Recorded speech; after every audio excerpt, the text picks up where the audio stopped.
The academy grounds on Krail-9 were full of noise.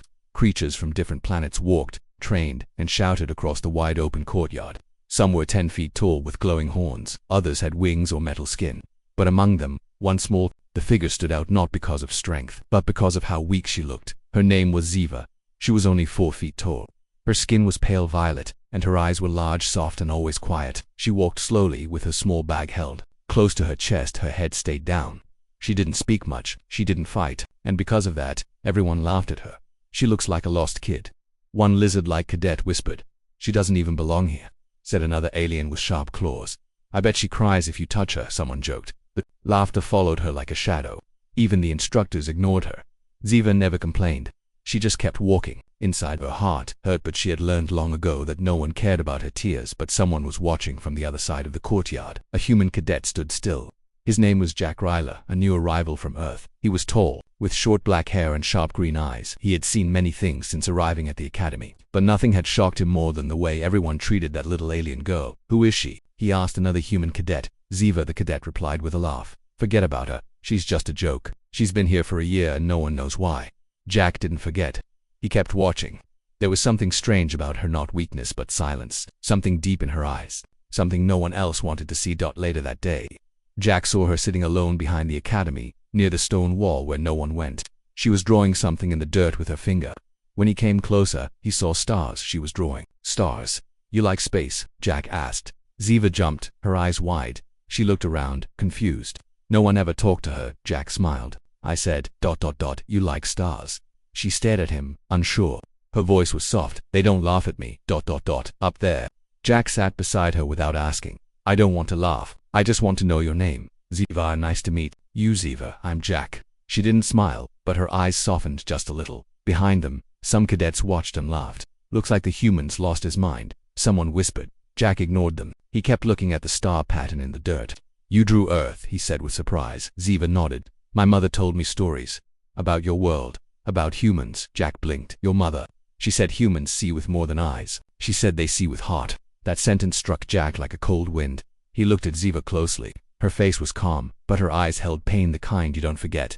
That night, the academy's training room was busy. Cadets took turns fighting in the battle simulator. Big aliens crashed into each other. Sparks flew. Everyone cheered for the strongest. Then Ziva's name came on the screen. Laughter filled the room. Why even bother? She'll just stand there and cry. Ziva stepped into the arena. She didn't shake. She didn't speak. She just waited. The simulation began. Jack watched from the stands. The other cadet charged at Ziva, roaring.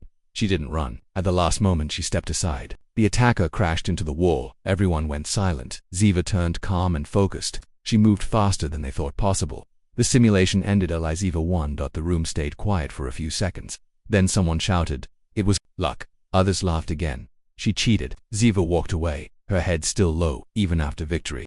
No one clapped, but Jack followed her outside. He caught up and stood in front of her. You were amazing, he said. No one believes it, she replied quietly. I do. She looked at him, really looked for the first time. Someone saw her. I'm not what they think, she whispered. No, Jack said. I saw what's inside your eyes. For the first time since she arrived at the academy, Ziva smiled. The next morning the academy was buzzing. Everyone had seen the small alien girl defeat a much larger opponent in the simulator. Still, no one gave her respect. They only whispered, laughed, or ignored her like before. In their eyes, Ziva was still a joke, a lucky accident, nothing more. But Jack Ryler couldn't stop thinking about her.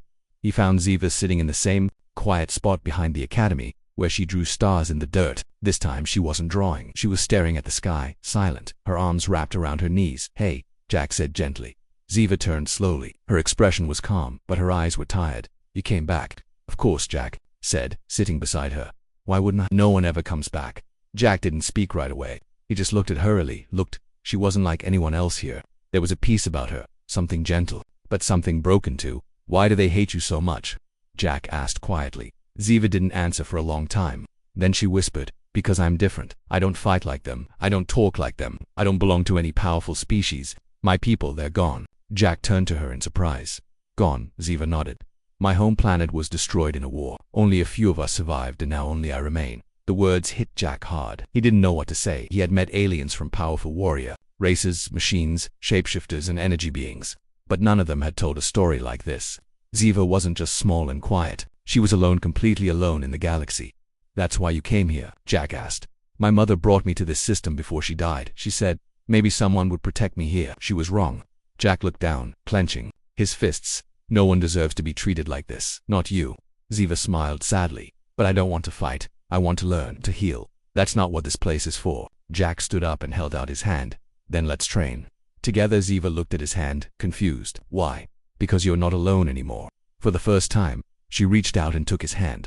Over the next few days, Jack and Ziva began training in secret, in the quiet corners of the academy, far from the bullies and the cold instructors.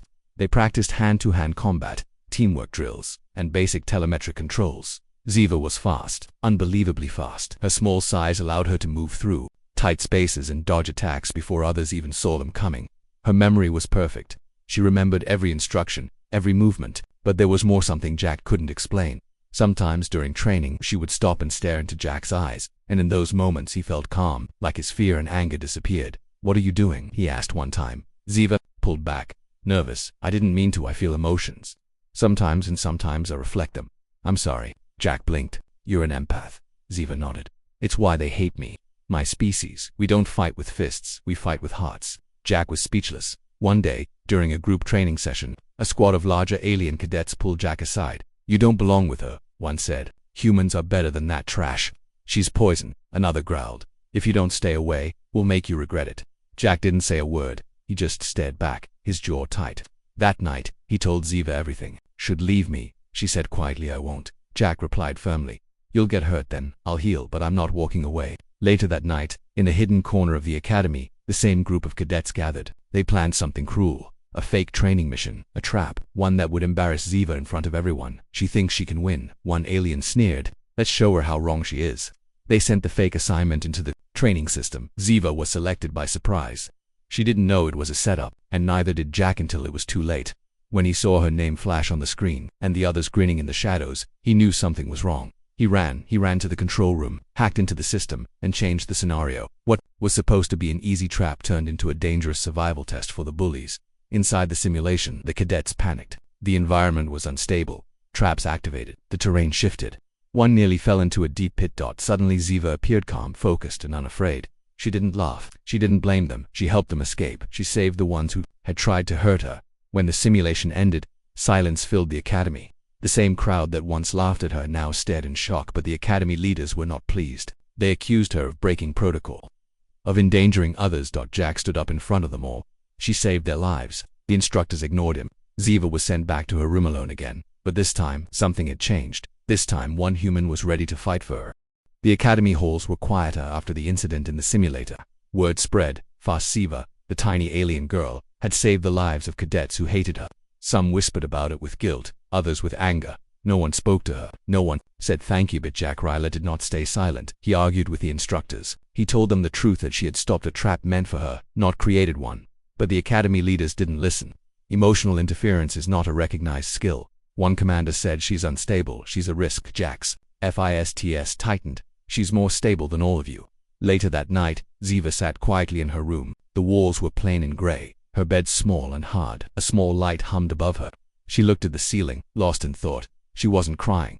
She didn't do that anymore. Not since her mother died. Not since she realized the universe. They didn't care. A soft knock came at her door. It opened slowly. Jack stepped inside, holding a datapad. I found something, he said. Xavier looked up. Her eyes glowed faintly. What is it? Jack sat beside her and showed the pad. Your people. They weren't just artists or peacekeepers. They were empathic warriors. Your mind. Your heart. It's a weapon. Ziva blinked. That's why they fear me. Jack nodded. It's also why they want to silence you, Ziva whispered. They erased us. Jack looked her in the eyes. But they can't erase you. The next day things turned worse. The group of alien by Tarkin, a heavy brute from the planet Drellis, decided they had enough. She made us look weak, Tarkin said, and that human thinks he's a hero now. We'll destroy them both. Tarkin's friend grinned. Let's give them a real test, one they won't survive. They hacked into the academy's scheduled system and planted false mission data, an emergency rescue test for Ziva and Jack. According to the system, it looked official, but the mission site was outside the safe zone, a dead training zone full of unstable terrain and old defense systems. That evening, Jack and Ziva were called to the mission deck. The instructor handed them the orders without much interest. You to rescue scenario. Coordinates uploaded. Go now. Jack frowned. No briefing. Just move. Ziva looked at Jack. Her voice was low. Something's wrong. Jack nodded. I feel it too. But if we back out, they'll say we're cowards. Ziva took a deep breath. Then we go. They entered the drop shuttle. As it flew toward the far edge of the Academy's test fields, the air grew darker. The trees below were twisted. The ground was cracked. Old weapon systems poked from the soil like broken bones. The shuttle landed and flew away. Leaving them alone, Ziva scanned the area. This place is shut down, abandoned. Why are we here? Jack opened his wrist device. There's no signal. The data's corrupted. A voice echoed from behind a tree. Well, look who followed orders. Tarkin and 2 other cadets stepped out, grinning. Jack stepped in front of Ziva. What is this? It's a lesson, Tarkin growled. You both need to learn your place. Suddenly, a loud click echoed. A buried mine activated. Tark on single quotes. His smile faded. Wait, that wasn't boom. The ground shook. Fire burst from the right side. Screaming metal rose from the earth. Old security droids powered on, red lights blinking. This zone's still alive. One cadet shouted, "You idiot." The other yelled, "You said it was deactivated." The droids began to fire. Ziva grabbed Jack's hand. Run. They dashed through the ruins, dodging blasts and climbing over cracked stone. One cadet fell behind, hit by shrapnel. Tarkin shouted for help, but the machines didn't stop. In the chaos, Ziva's eyes began to glow brighter. Stay behind me, she told Jack. She stopped and raised her hands. The droids paused. Their systems stuttered, then slowed. Her emotions, fear, compassion, courage washed over them like a wave. One by one, the machines powered down. The battlefield went quiet. Tark collapsed, breathing heavily. His arm was cut, his pride shattered. Ziva walked to him slowly. She didn't say anything. She just held out her hand. He looked at it, hesitated, then slapped it away. Jack stepped forward, but Ziva stopped him. Let it be. They returned to the Academy with injured cadets and disabled droid data. But once again, the leaders refused to listen. You manipulated the defense grid, one officer said. She saved lives, Jack replied. She violated protocol. Ziva was sent back to her room again. This time, Jack didn't just argue, he planned. They want to hide the truth. He told her that night. But I'm going to find out why. Ziva looked at him with tired eyes. You're risking everything. Jack touched her hand. So are you. They both knew now this wasn't just about bullies or respect. It was about fear, control, secrets buried deep inside the Academy. And they had just scratched the surface. Jack couldn't sleep that night. His thoughts raced in every direction. Ziva had stopped deadly machines with only her emotions. She didn't use weapons or codes. She didn't hack the systems. She simply looked at them and they stopped. It wasn't normal. It wasn't training. It was something else. Something older, deeper, and far more powerful. He opened his datapad and started digging through the military archives. Most files were locked. Some were erased. But Jack had learned a few tricks back on Earth. After hours of searching, he found something buried in an ancient research folder labeled Project Veil, Empathic Warfare. Inside it were reports, images, and forgotten records about a peaceful alien race called the Lunari, a small, quiet people who didn't believe in violence, but had the ability to feel and control emotions of others. Not with machines, not with drugs, with pure energy from the heart. They didn't rule planets. They healed them, but the military feared them, so they called them dangerous. And one by one the Lunari were hunted, erased from history. Jack stared at an old image. The figure in it was small, gentle eyes, violet skin, glowing pupils. Zva. She wasn't just a survivor, she was the last Lunari. The next morning, Jack found her sitting in the garden behind the Academy, silent, still, almost like she was part of the wind. He sat beside her and handed her the datapad. Ziva looked at the file. She didn't seem surprised. My mother told me, she said quietly, but I didn't believe it when I was a child. She said our hearts were stronger than armies. That's why they tried to destroy us. Jack leaned in.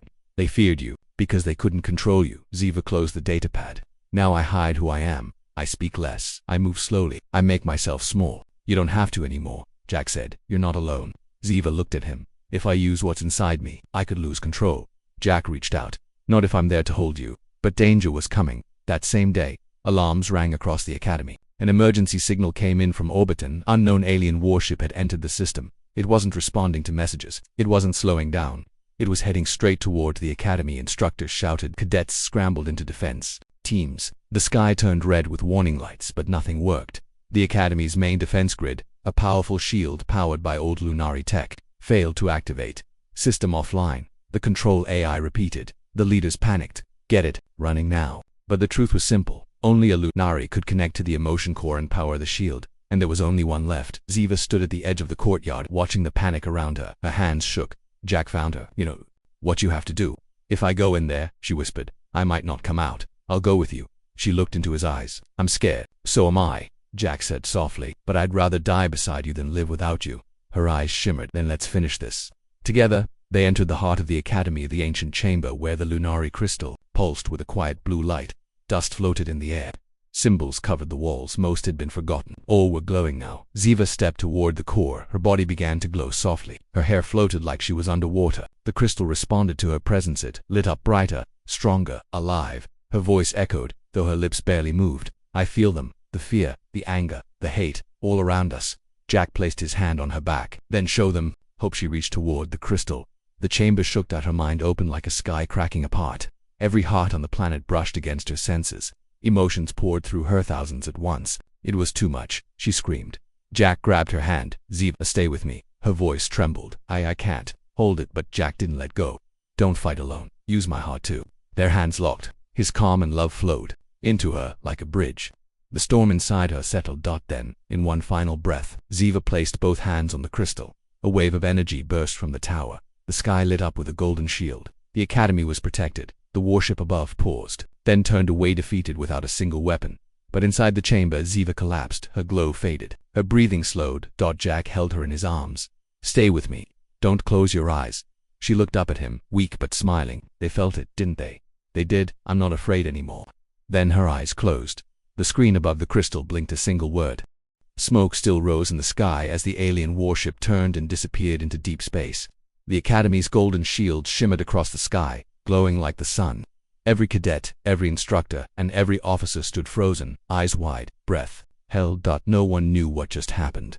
Inside the ancient heart chamber, Ziva lay still in Jack's arms. Her small body no longer glowed. Her breathing was weak, barely a whisper. Her skin, once violet and warm, was turning pale and cold. Jack held her tighter. Ziva, please, open your eyes. It's over. You did it. But she didn't respond. The lunary crystal stood silent again. The glowing walls dimmed. It had accepted her gift, and now it rested, but it had taken something from her in return. Footsteps echoed behind them. The academy's high commander entered, followed by staff, medics, and students. They all stared at the small girl in Jack's arms. She saved us, one cadet whispered. She did what our whole system couldn't do, said another. But Jack didn't care about the crowd. He looked only at her. He touched her cheek gently. He said, your people fought with hearts, so I'm giving you mine. Come back to me. Tears formed in his eyes. You can't go now. I haven't shown you Earth. You haven't seen the oceans, the forests, the stars from my side of the galaxy. You haven't even had chocolate. A small sound escaped her lips. Not a word, just breath. Then her eyes blinked open. Faint, weak, but alive. Jack gasped. Ziva. She looked up at him. You stayed. I told you I would. A single tear rolled down her cheek. I felt your heart, holding me in the dark. Jack nodded. Then stay in the light with me. He pulled her closer as medics rushed in. But as they took her away to the healing chamber, everyone stood aside. No one laughed. No one whispered. They all watched with silent respect. Even Commander Talvik, who once ignored her, lowered his head as she passed. Days later, the academy changed. Walls that once echoed with cruelty and mockery were now silent. Cadets spoke Ziva's name with honor. Instructors rewrote the academy records. Finally, telling the truth about the Lunaria memorial was built in the courtyard with a single line. She saved the ones who mocked her. But the true change came in the way people looked at each other. More patience, more listening, more heart. And in the healing wing, Jack stayed at Ziva's side every day. Her strength returned slowly. The glow in her eyes came back, little by little. And each time Jack walked in, her smile grew a bit brighter. One evening, as the sky turned orange outside the window, Jack sat beside her bed. You know, he said, you've become kind of famous. Ziva smiled. I didn't want to be Ina, he said. But sometimes, the quietest souls make the loudest change. She looked at him, her hand reaching for his. Do you still want to take me to Earth? Jack smiled wide. Only, if you promise not to scare my dog with your glowing eyes. Ziva laughed, a real, full laugh for the first time, and outside the stars above Krail 9 blinked gently, as if the galaxy itself was smiling, because a tiny alien girl once mocked by all had saved a world, not with weapons, but with love. Weeks passed since the day the sky turned gold. The academy was no longer the same. The cadets walked with more care. Instructors spoke with more respect, and wherever people gathered, they talked about Ziva, the small alien girl who had changed everything, not with fists, but with feelings. Inside the academy's healing wing, sunlight poured through wide windows. Birds flew over the garden. Machines beeped softly, and in one quiet room Ziva sat up for the first time without help. Her body was still weak, but her eyes were brighter than ever. Jack walked in, holding something behind his back. You look stronger today, he smiled. Ziva nodded. I feel like myself again. Jack pulled out a small object from behind him, a tiny silver badge, shaped like a star with a heart in the center. They gave you this highest honor at the academy. Only 3 people in history have earned it. Ziva looked at it, then looked at Jack. I didn't do it for medals. I know, Jack said. That's why you deserve it. She gently placed the badge on her chest. I used to think being small made me weak. Jack sat beside her. But you held the heart of a planet. There was a pause. Then Ziva looked out the window. Do you think Earth will accept me? Jack reached for her hand. Earth will love you, and if they don't, I'll teach them how. Ziva smiled, her fingers locking with his. Will I get to see your oceans, every one, your sky, every star? Chocolate, Jack laughed. Especially chocolate. 2 weeks later, a transport ship lifted from Krail 9's landing pad. Its engines burned a soft blue flame as it carried the passengers toward Earth. Jack, Ryler, and Ziva inside the ship. Ziva sat by the window, watching the stars slide past like rivers of light. Jack watched her. You're really leaving your past behind, he said. Ziva shook her head. I'm not leaving it. I'm carrying it. But now I have someone to help me hold it. Jack took a deep breath. You know, when I first saw you, I didn't understand why I felt so drawn. Because you saw me, Ziva whispered, not what I looked like, not what others said, just me. He leaned closer and I loved what I saw. She looked into his eyes, and for the first time, she said the words she had always held back. I love you too. There were no trumpets, no war, no victory chants. Just 2 souls, from different corners of the galaxy, holding each other's hearts. Back on Krail 9, the academy continued to train new students. But now, a statue stood in the courtyard, not a warrior, not a soldier, but a small alien girl, eyes closed, one hand on her heart, one reaching outward. Below it, a plaque read,